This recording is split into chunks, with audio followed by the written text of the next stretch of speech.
Well, good morning, everyone.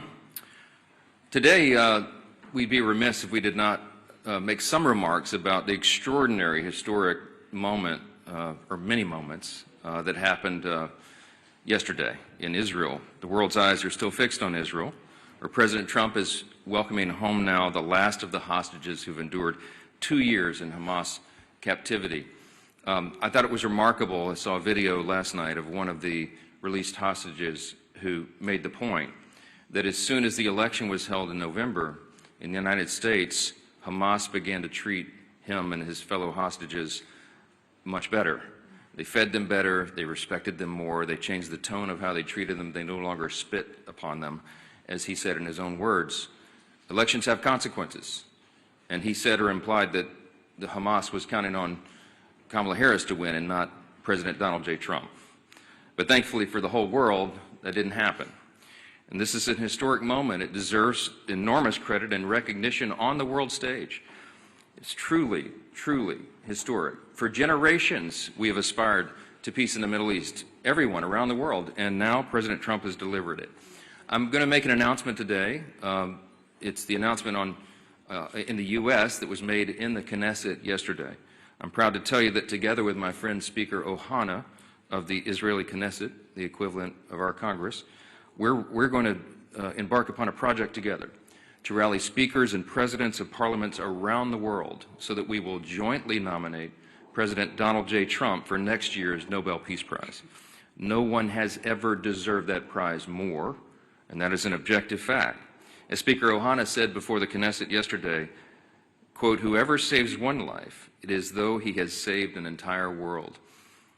That's what some of the rabbis there would say, some of the sages he noted would say.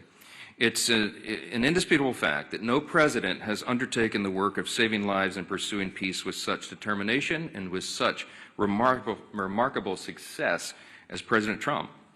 And under his leadership, we are witnessing the dawn of a new golden age, not just for America, but for the entire free world.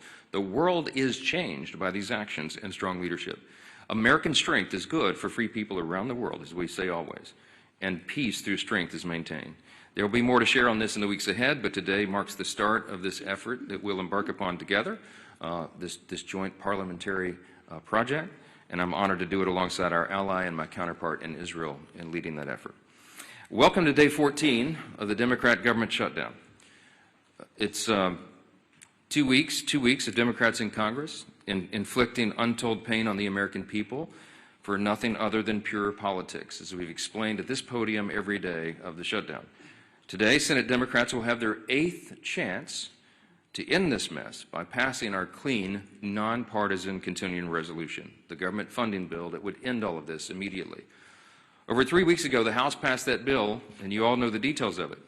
It is completely clean. There are no policy changes, no partisan riders, no gimmicks or tricks at all. All it does is keep the lights on at the current funding levels for a few extra weeks while we complete the normal appropriations process. Now compare that to the Democrats' counterproposal. They're demanding $1.5 trillion in new spending paid for by American taxpayers. And I want you to be specific. I want us to be specific. I want you to note what that counterproposal includes, because we've not yet gone into all the details of it, because it's large and very absurd. But here's some of the highlights of this. It would reverse common sense reforms that Republicans made in the Working Families Tax Cut that keep illegal aliens off taxpayer-funded health care. This is a fact. Page 57, section 2141 of their counterproposal, as we've been posting everywhere. And it would, they would add the illegal aliens, non-citizens, back to taxpayer-funded benefits. It would cost taxpayers nearly $200 billion. They would also remove a very reasonable and modest work requirement that we put on able-bodied young men with no dependents. As we've said, they should not be riding the wagon and taking Medicaid. That is intended for vulnerable populations, the elderly, disabled, and young pregnant women, for example, and not young able-bodied men without dependents who are playing video games. We put that into the law because it's common sense. Their counterproposal would reverse that, so taxpayers would be funding them again. They would make in their counterproposal permanent COVID-era Obamacare subsidies without any income caps or any other reforms at all. They would make that permanent. That would cost taxpayers an estimated $358 billion. They would take away the $50 billion that we put into the law to support rural hospitals. They would remove that. And they would send $500 million to liberal news outlets by refunding the Corporation for Public Broadcasting. It would also restore up to $5 billion of American taxpayer funds for wasteful spending for international projects. Here's a couple of examples. This is in their legislation, their counterproposal on the CR to keep the lights open. This is what they want to do. They want to spend $24.6 million of your hard-earned dollars as a taxpayer for climate resilience in Honduras. They want to spend $13.4 million for civic engagement in Zimbabwe. They want to send $3.9 million for LGBTQI+ democracy grants in the Western Balkans. They want to spend $2.9 million of your dollars for desert locust risk reduction in the Horn of Africa. And $2 million for, quote, organizing for feminist democratic principles in Africa. We are not doing that. These are unserious proposals from unserious people, and they are playing games while real Americans are being harmed adversely by the shutdown.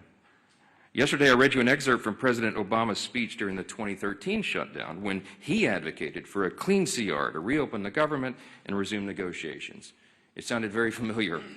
Democrats cheered him on back then, including Chuck Schumer. He himself said some Republicans' refusal to support a clean CR back then was, quote, the politics of idiocy.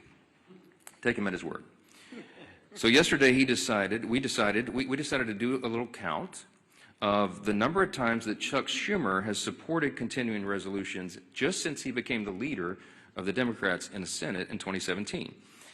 That number came out to 29 out of 30 continuing resolutions. That's how many times he wholeheartedly, enthusiastically supported CRs enacted into law. That's a 97% support rate. What's changed? Well, this time his job is on the line. And we've explained this very clearly because everybody can see the obvious political motivation here behind his decision to shut the government down right now. He helped us avert a shutdown in March by doing the right thing and supporting virtually the identically same continuing CR that we're offering today. And his radical base went crazy, and they haven't forgiven him for it. That's why Chuck Schumer is opposed to it today. That's what changed. It's very obvious. This government shutdown is plainly and simply an exercise in image rehabilitation. This is an attempt at image rehabilitation for Chuck Schumer. So selfishly, completely about himself, he is shutting the government down to hurt other people. He needs to show a fight against President Trump so he can keep his left base happy through the next election cycle. How do we know that? Well, his record shows the obvious truth about it. Again, look at the numbers. Chuck Schumer supported CRs to help avert a government shutdown 29 out of 30 times as leader of his party. And he emphatically supported every single CR enacted into law since 2017, except for one. And of course, you won't have to do much research to figure out who was in the White House during that time. If you said Donald Trump, you'd be right. And it doesn't take a genius to see that's exactly the same reason why he's doing causing these antics today. So what you'll also notice about the CRs is that they become routine. It's the routine thing to do around here. It's Washington's bad habit. And a CR was meant to be a temporary measure, is meant and designed to just keep the government open and funded for the people while Congress finishes its work on a final budget. And that's not happened in a long time. CRs have become too common. It's the status quo. It's not the way the founders intended for this process to work. The appropriations process was envisioned to be an exercise in good stewardship. They wanted the members of Congress to have open, transparent, bipartisan, line-by-line debate so that we could spend the people's money wisely. And that's precisely what Republicans are so eager to return to and what we have achieved. We are pushing that boulder uphill, as I've said, and for the first time since 2019, both chambers, House and Senate, have made real progress towards that stewardship goal. But we just need a little more time to finish it. That's the only thing the House-passed CR does. It's a clean, short-term, nonpartisan continuance of funding so that that process can work out. Now, you've all heard Chuck Schumer demand that Republicans have to come to the negotiating table. Well before, this is an important answer to some of the questions that I anticipate you'll ask later because it comes up in every press conference. Why won't you negotiate? Here's the point. We were already doing that. Before the Democrats recklessly shut down the government for their own political purposes, Republicans and Democrats were already engaged in responsible, open, bipartisan processes to find answers to these problems. And what Chuck Schumer means when he says that he wants us to negotiate is that he is demanding, and he said it publicly, I can't believe he says the quiet parts out loud sometimes, but he wants a backroom deal. He wants a backroom deal that the American people will never see. He literally has said, we need the top 4 leaders to go into a room and work this out. Why does Chuck Schumer say that? Because that's how he's operated for decades. He's been in Congress since 1980. I was 9 years old in the 3rd grade when Chuck Schumer got here, okay? He is the broken status quo. We are trying to break the status quo so government works better for the people. And Chuck Schumer is resistant to that because he can't even imagine the way the founders intended for this to work. He doesn't want this open, everybody involved, all members, bottom-up process. He wants 4 people to go in a back room and just make this deal and hoist it down upon everybody else. I'm not participating in that. Chuck Schumer doesn't like that. He doesn't like that we're trying to get Washington to work again because he doesn't know how to operate in that kind of system. And we're certainly not going to allow the American people to be taken hostage for his political gain. I'm going to hand it off first here to the indomitable Dr. Virginia Fox. She is the chairwoman of our House Rules Committee. We call her the Iron Lady of the House. I know she has a lot to say about Democrats' obstruction. She's going to lay out some of the indisputable facts of this government shutdown. Dr. Fox? Thank you, Mr. Speaker. Thanks for your continued work in calling attention to the facts. You remain consistent and concise in explaining to the American people that the Democrats have shut down the government. And thank you to the members of our leadership team and members of the entire conference who've been equally as vocal and engaged. I've listened to the arguments that Democrats have been making since they shut down the government, and I cannot help but shake my head in utter disgust every time. They continue to lie like a rug.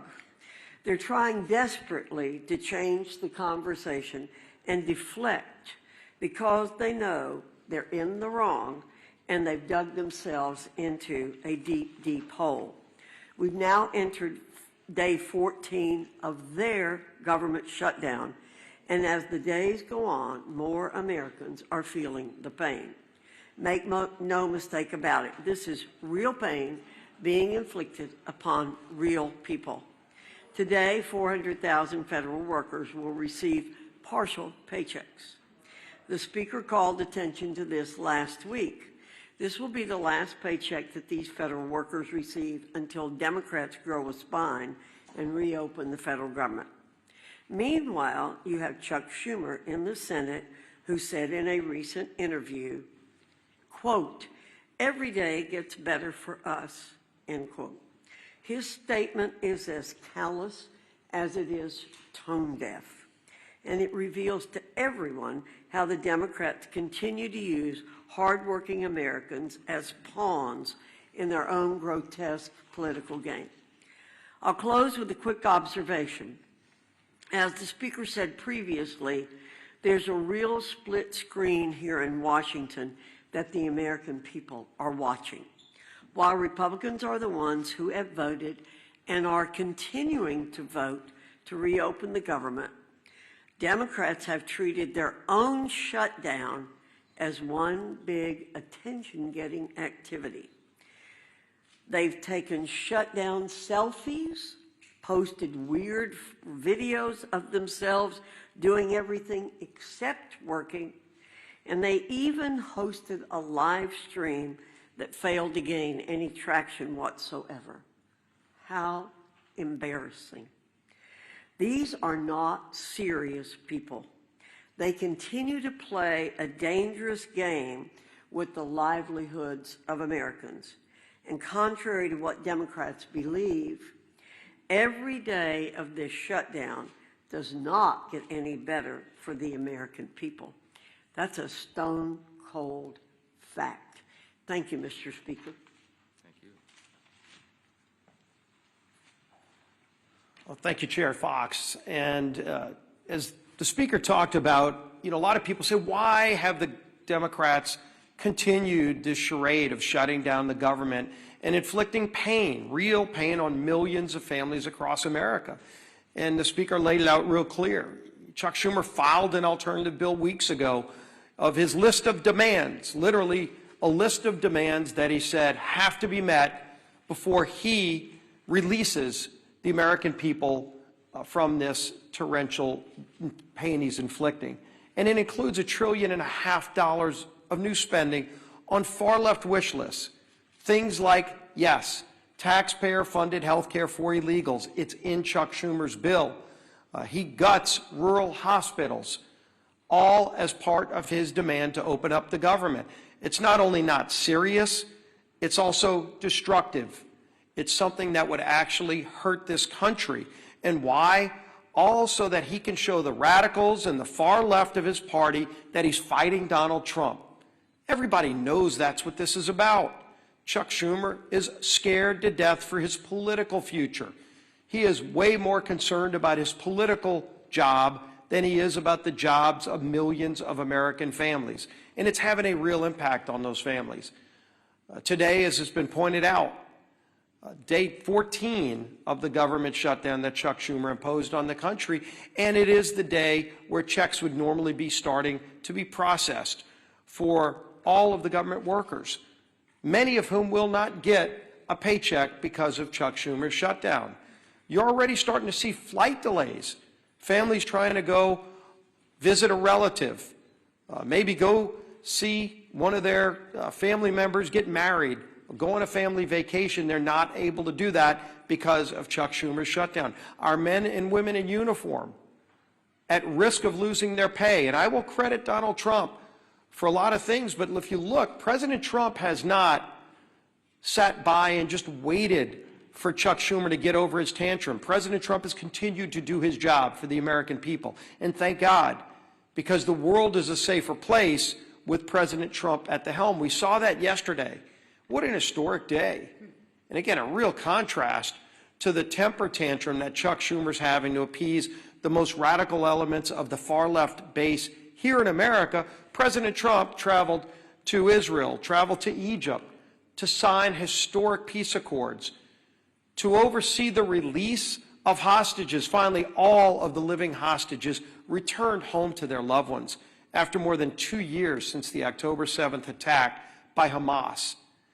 And one of the hostages, I think it's really important to hear this, because when you talk about real leadership, not just here in America, and the leadership that President Trump has provided to our country, but what that leadership means to the world, not only to our allies, but to the bad guys around the world. And yes, there are really bad people around the world. One of the former hostages who was released yesterday, Omar Shem Tov, credited President Trump with getting the hostages home. And he said, Hamas, quote, was very scared of Trump. They wanted Kamala to be elected. As soon as Donald Trump was elected, they understood that he wanted to bring us back home. So immediately, the way they treated me changed. That was a direct quote from one of the hostages who was released yesterday. You can see that leadership by President Trump on the world stage, and just such an historic day, a day where people were literally dancing in the streets in Middle Eastern countries. Peace in the Middle East.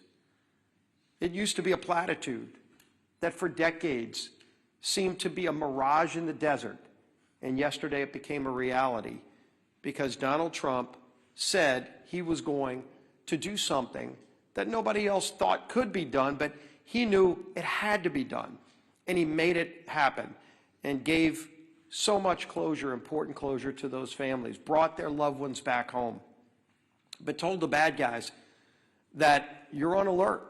It's a new day in the world. You're seeing all countries come together to see that moment in Egypt where countries from all around the world stood up to terror and said, we're going to restore peace in the Middle East. We're all going to be a part of it. And there's only one man that brought that together, and it was Donald Trump. Even during a time where the contrast of Chuck Schumer throwing a temper tantrum here at home just to appease the most radical elements of his base, so that on the 18th, when they have the Hate America rally that everybody knows is coming, and that everybody knows Chuck Schumer needs to deliver a shutdown government to them to appease them. Well, how about you think about us? How about you think about those families who are struggling today because of Chuck Schumer's shutdown? There are real consequences to what Chuck Schumer is doing. Regardless of who he thinks he's appeasing, he is hurting so many people, millions and millions of people. But President Trump is not going to be daunted. President Trump found a way over the weekend to pay our troops. While he was finding peace in the Middle East, President Trump also found a way to say, even while Chuck Schumer doesn't care about our men and women in uniform, Donald Trump does. And he made sure that they will get their pay. But there's still so many others that won't because of Chuck Schumer's shutdown. This madness has to end. It is time for this shutdown to end. Chuck, don't wait for some mad march on the Mall. Don't wait for some pats on the back for radical leftists who just want to hate America every single day because Donald Trump is in the White House. They can't celebrate the release of hostages because of the guy who achieved that release. That's a twisted, small segment of our society. The rest of America is celebrating. The rest of America is proud of what we're achieving. And there's so much more that this great country can achieve if Chuck Schumer just got out of the way, just stopped blocking the progress that most Americans cherish, want, deserve. Our country deserves a whole lot better than what we're getting from the failed leadership. And as Speaker Johnson said, maybe it's because Chuck Schumer's been around too long and wants to hold on to the old way of doing things, the failed way of doing things, that he won't let it go. He won't allow a new, more transparent process for running the United States government. That you're seeing this leadership team, this president, delivering every single day. Chuck Schumer wants to hold on to the past, but the future is calling, and we're going to deliver. With that, let's bring up our whip.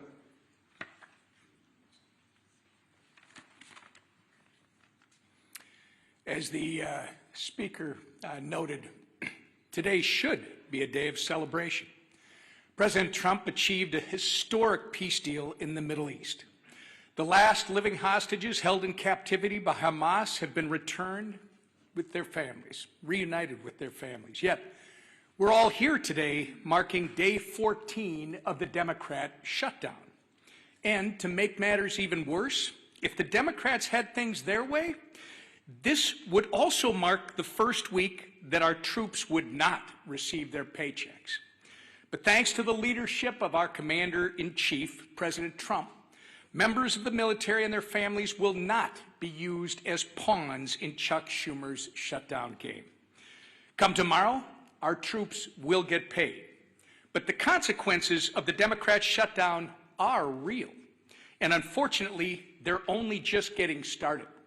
OMB has already been forced to lay off its first round of federal workers. It doesn't have to be this way. Chuck Schumer, if you open the government today, this would end. If the Democrat shutdown continues, though, more Americans won't see a paycheck at the end of this month. Benefits like SNAP will be put at risk.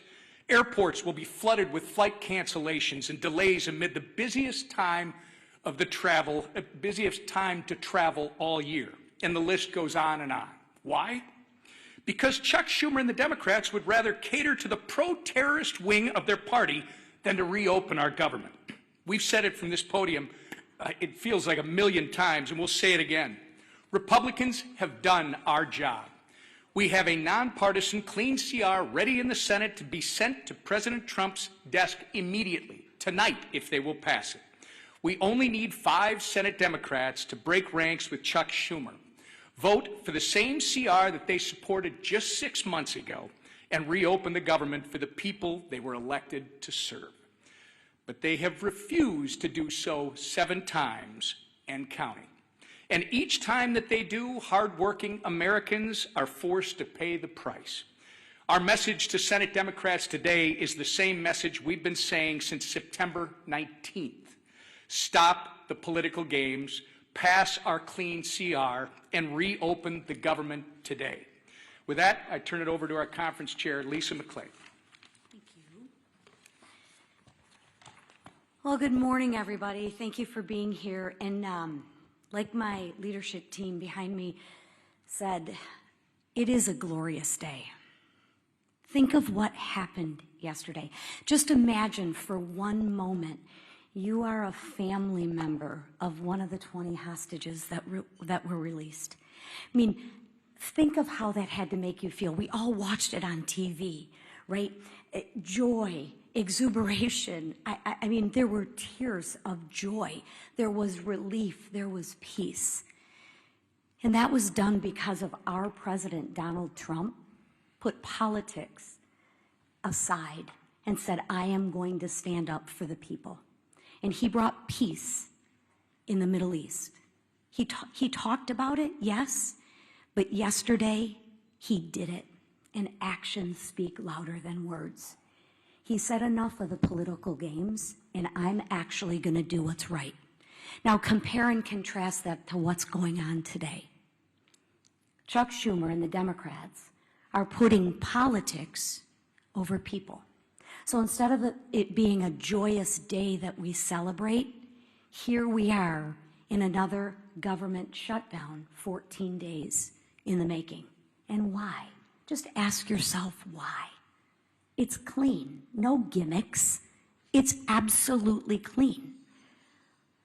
The speaker, the leader, the whip, we all said no gimmicks. Let's not use the American people as a pawn. Let's do what's right. Let's do something different and actually fund the government in the right way.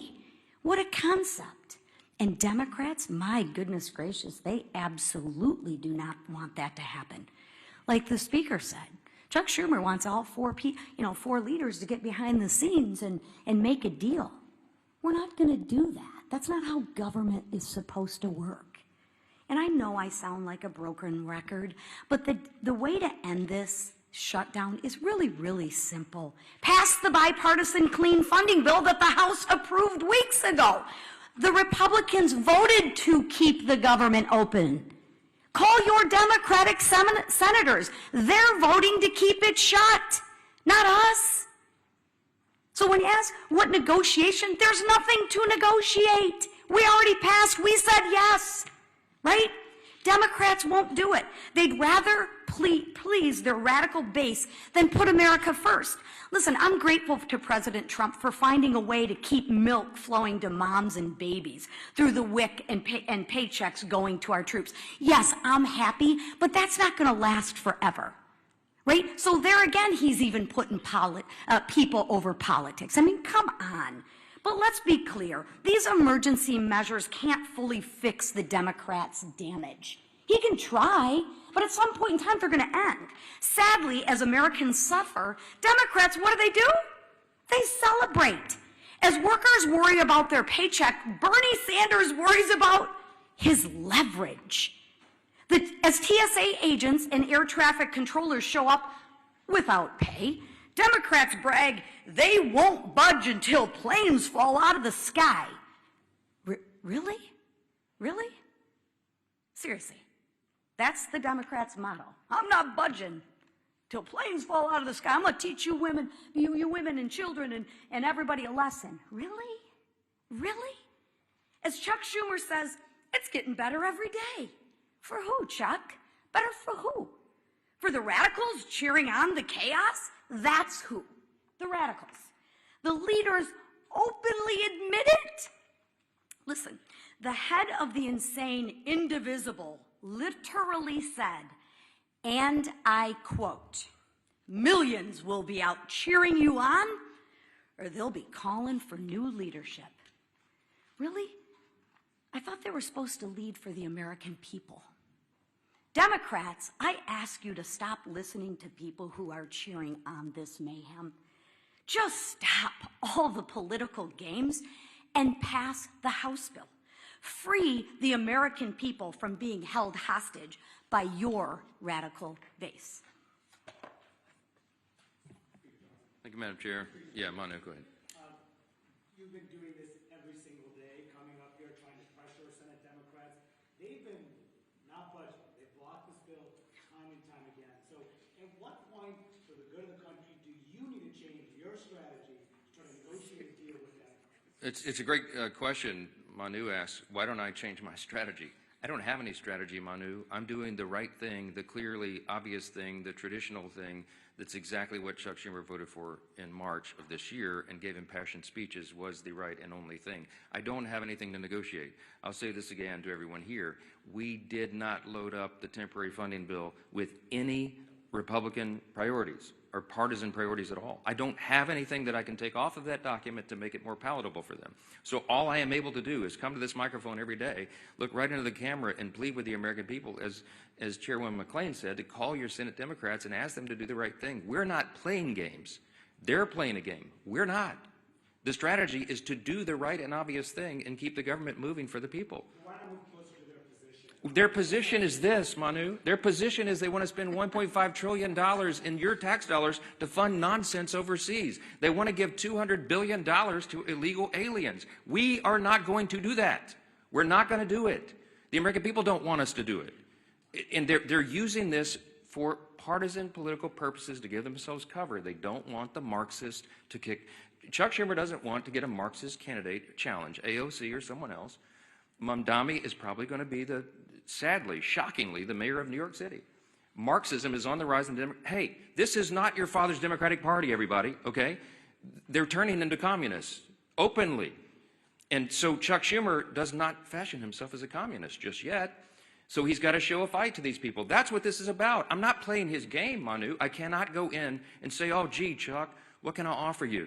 You know what? Maybe we'll just send $10 billion overseas to LGBTQ plus, initiatives in, the Horn of Africa or Malaysia or wherever you want to do that. No, we're not wasting taxpayers' dollars. Chad. Mr. Speaker, good morning. Thank you.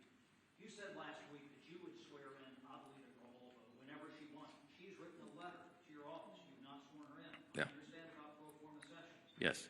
Doesn't your resistance to not swear her in add fuel to the fire that this is about the Epstein? No. Let's talk about Grijalva and Epstein. Okay. Once more for everybody. Everybody in Congress, I think, is for maximum transparency of the Epstein files. That is underway right now. Let me point out before I go further, all of the files were in the possession of the Biden-Harris Department of Justice for 4 years. Every single thing that we're talking about right now was in their sole possession. They could have released it. They could have done anything. Ro Khanna, all the Democrats who are jumping up and down making noise about this, didn't say a peep about it for 4 years. I don't know why, but this is another partisan manufactured thing. Is it a serious problem? Yes. I've sat with the victims, some of the ladies who bravely have come forward and talked about the horrors that they sustained because of traffickers on Epstein Island and all the things he was involved in. Everybody involved in that should have the full weight of justice descend upon their head. And we're all for that. We want every single person who had anything to do with that to be exposed. But there's as many as 1,000 victims estimated. That's what the victims say. There may be 1,000 women who were made to suffer these unspeakable harms because of this. Many of them were underage at the time. They have not all chosen to come forward like some of these other brave women have for obvious reasons. And we have to make sure that when the files are released, their names are redacted so they don't suffer further harm. We have a duty and a responsibility. You can't just wave a wand and just open the floodgates. You have to make sure that the victims don't suffer additional harms. That's all we've said. Let's make sure it's done the right way. That's underway, by the way. The House Oversight Committee asked the Democrats and Republicans on that committee who are working on that vigorously.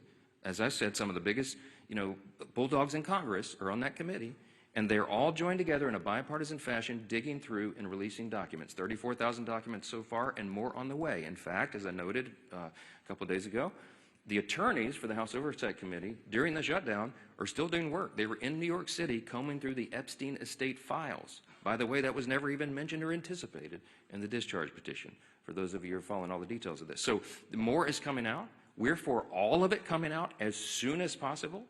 The only thing we want to make sure of is that the innocent victims are protected, and I think we have a responsibility to do that. With regard to Grijalva, our dear friend from Louisiana, Julia Letlow, won a special election back in 2021. It was in March, as I remember. Speaker Pelosi took 25 days to administer the oath of office to her. Now, no Democrats, jumped up and down and screamed about that, nor do I recall any Republicans, because everybody understood this is the process of the House.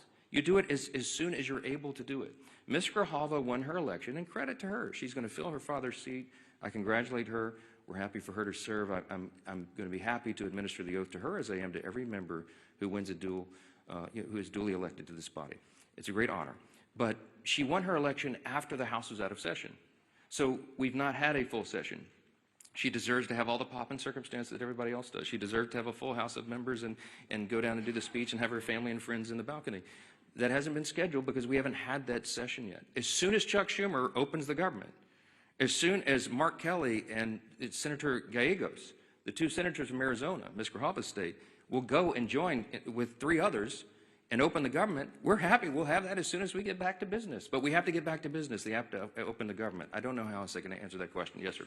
I had some of the planned protests in theory this weekend, and in light of some of the images we've seen out of Chicago of federal agents shooting faith leaders with pepper balls and arresting journalists, where's the limit for you on what's acceptable conduct for federal law enforcement, and when is it incumbent on Congress to step up and demand oversight? To demand oversight on federal law enforcement? Well, I've not seen them cross the line yet, and that we have committees of jurisdiction who have that responsibility, but it's not risen to that level. What I've seen is the abuse of law enforcement by radical leftist activists. Most recently, the most threatening thing I've seen yet was the naked bicyclers in Portland who were protesting ICE down there. I mean, it's getting really ugly. They have attacked, physically assaulted officers. People have been arrested, okay? This is serious business. And ICE and the valiant, brave, patriotic Americans who step up to serve in these dangerous law enforcement positions deserve our respect and our support. And any elected member of this body should be vocally supporting law enforcement. You're supposed to be on the side of the good, not the crazy radicals. Look, I was a First Amendment lawyer. I understand, I was a religious liberty defense lawyer, I understand free speech. We vigorously protect the right to free speech, but you cannot assault law enforcement officers. And there is a line that has to be maintained. It's not risen to the level of Congress yet, but we're watching that closely. And the Republican Party stands for law enforcement. That's where we're going to be. Yes, sir. Yes, sir. What would you say to those who question the legality of the administration repurposing some of those funds to pay military members? Look, my understanding of this is they have every right to move the funds around, duly appropriated dollars from Congress to the Department of Defense. There were some R&D accounts that had not been spent, and that's my understanding is that's the money that's being used to pay the troops right now. If the Democrats want to go to court and challenge troops being paid, bring it, okay? I'm grateful for a commander-in-chief who understands the priorities of the country, the necessity of national defense, and the urgency that we all feel and have voted for 8 times. Republicans have voted in Congress 8 times now between House and Senate to fund the troops and pay federal workers in all these essential jobs and agencies because we understand the necessity of that. Meanwhile, the Democrats voted 8 times to block their paychecks. I'm grateful we have a president who is willing to step up and do the right thing. Thank you all so much.